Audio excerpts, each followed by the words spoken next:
Hi everyone, কাকিমণির বাড়িতে হচ্ছিল লক্ষ্মী পুজো রাস পূর্ণিমার দিন। সেই উপলক্ষে আমাকে বলেছিল একটু আলপনা দিয়ে দিতে।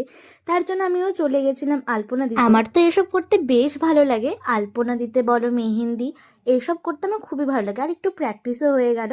ফার্স্টেই করেছিলাম এই কুলোর মধ্যে, ডাবে, চালের কৌটোতে আর এই পিঁড়িতে। আর দিন চলে গেছিলাম ব্যালকনির সাইডে আঁকতে। ওখানে ছিল টাইলস বসানো, তো ভেবেছিলাম আলতা দিয়ে করবো, কিন্তু ছড়ে ছড়ে যাচ্ছিল। তার জন্য আমি এই খড়িমাটির মধ্যে আলতা মিশিয়ে দিয়েছিলাম, কিন্তু পিঙ্ক কালার হয়ে গিয়েছিল, ঠিক ভালো হয়নি জানি।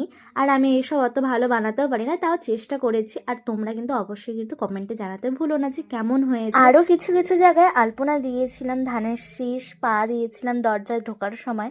তো আর এখানে দিদি ভোগ রান্না করছিল ঠাকুরের জন্য। নিচে নেমে নিচে ঠাকুরের পা আর ধানের শীষ দিই, এসব দিয়ে আমি বাড়ি চলে যাই। আর হাতের অবস্থা দেখো, কাকু কাকিমণি দিদি সবাই বলেছিল যে লাঞ্চটা ওখানেই করতে, কিন্তু আমার আবার মামা বাড়িতেও নিমন্ত্রণ ছিল। তো আমার মা বাড়ির কেউই যেতে পারবে না, বাড়ির কাজ ছিল বলে। তো আমি তার জন্য চলে গেছিলাম। আর কাকিমণির বাড়িতে, মামা বাড়ির থেকে এসে প্রসাদ খেতে গেছিলাম। প্রসাদে অনেক কিছু বানিয়েছিল। আজকের জন্য বাই।